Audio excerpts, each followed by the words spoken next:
అదే RTV app వార్తల్ని క్షణాల్లో చదివే అవకాశం ఉంటుంది. ఒక న్యూస్ పేపర్, ఒక టెలివిజన్ ఛానల్ మీ చేతుల్లో ఎప్పుడు ఉంటాయి. మీరు చెప్పండి ఇక్కడ నుంచి తీసుకుపోయి వాళ్ళకి మీరు తెలియజేస్తున్నారు సంధానకర్త కదా. సరే, వార్త ఏదైనా మంచి విషయాన్ని మీరు ప్రతి ఇంటికి చేరుస్తున్నారు. చేర్చిన ప్రతి ఇంట్లో ఎవరికైతే అక్షరాలు రావో ఆ సమాచారాన్ని మీరు సేకరించి ఇక్కడ మీకు 22 గ్రామ పంచాయతీలు ఉన్నాయి. 22 గ్రామ పంచాయతీల్లో పంచాయతీ సెక్రటరీలు ఉన్నారు. వారి ద్వారా అక్కడ మీకు ప్రతి గ్రామంలో ఒక 100 మంది అక్షరాస్యులు, అంటే అక్షరాలు నేర్చుకునే వాళ్ళు ఉన్నారనుకోండి, నిరక్షరాస్యులు ఉన్నారనుకోండి. అప్పుడు ఎంతమందిని మీరు వాలంటీర్లను తయారు చేయాలా? 20 మంది వాలంటీర్లను తయారు చేయాలి. ఒక్కొక్క చదువు నేర్పే కార్యకర్త 5 మందికి చదువు నేర్పాలా. చదువు అంటే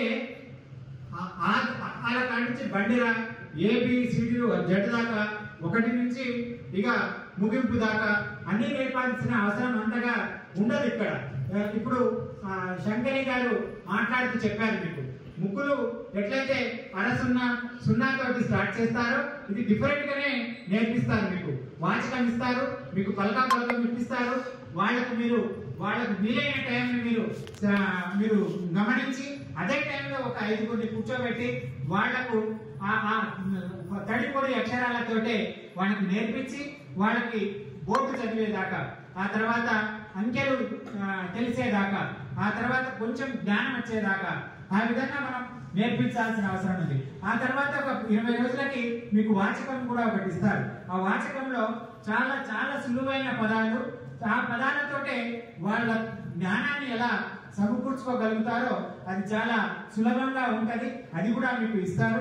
అది మీకు అలాంటి కాబడిన వాళ్ళకి ఈ 5 ఎవరైతే ఉన్నారో వాళ్లకు చేర్పించి ఈ జ్ఞానాన్ని మీరు వాళ్లకు సమకూర్చే విధంగా మీరు సంధానకర్తలుగా, ఆ తర్వాత టీచర్లుగా, వాలంటీర్లుగా, కార్యకర్తలుగా ఏమని మీరు అనుకుంటారో అది అనుకొని అది చేయించడానికి పూనుకుంటారని, దీనికి ప్రధాన భూమిక ఆ గ్రామ కార్యదర్శి పోషిస్తారని, వాళ్ళు పోషించడానికి మనకి ఎంపీఓ గారు, ఆ తర్వాత ఎంపీడీఓ గారు సహకరిస్తారని, వాళ్ళందరినీ కోఆర్డినేట్ చేయడానికి తహసీల్దార్ గారు, తర్వాత అగ్రికల్చర్ డిపార్ట్మెంట్ కూడా ఇప్పుడు ఈ గ్రామీణ వ్యవస్థ చాలా పటిష్టంగా ఉంది. వాళ్ళ ఆ శాఖ ఆధ్వర్యంలో ప్రతి 6 గ్రామాలకి 5,000 ఎకరాలకి ఒక అగ్రికల్చర్ ఎక్స్టెన్షన్ ఆఫీసర్ ఉన్నారు.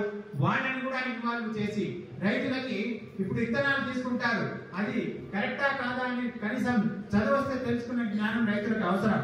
అది కూడా బస్సు ఎక్కడానికి బస్సు పోటే కాదు, ఇప్పుడు నిత్యం మనము వాడే వస్తువులు, ఆ తర్వాత మనం తినే పదార్థాలు ఏ విధంగా ఉన్నవి, దాంట్లో పోషక విలువలు ఎంత, అవి నకిలీవా మంచివా చెడ్డవా తెలుసుకోవడానికి చదువు ఎంతో ముఖ్యం. కాబట్టి ఆ విషయాన్ని మీరు గ్రామీణ ప్రజలకు తెలియజేసి చదువు యొక్క ప్రాముఖ్యతను వాళ్ళకు తెలిసే విధంగా మీరు సహకరిస్తారని, ఆ తర్వాత ముఖ్యంగా మహిళలకి ఇప్పుడు ఎంతో అవసరం చదువు ప్రతి దాంట్లో.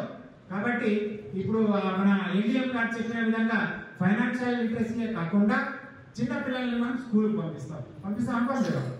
స్కూల్లో రోజు తయారు చేస్తాం, బూట్లు వేస్తాం, మంచిగా డ్రెస్ వేస్తాం, స్నానం చేయించి తినిపించి టిఫిన్ పెట్టి మళ్ళీ పంపిస్తాం కదా. ఎందుకు?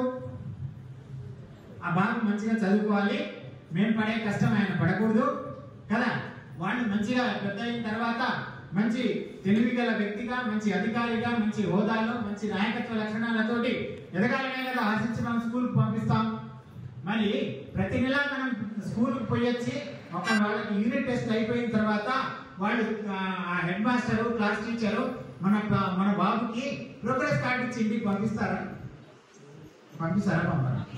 మరి దాంట్లో ఎన్ని మార్కులు వచ్చినాయి, మనోడి గ్రేడ్ ఎంత, మనోడి చదువులో ఉన్న ఇంట్రెస్ట్ ఎంత తెలుసుకోవాలంటే మనకు ముందు అవసరమా కాదా?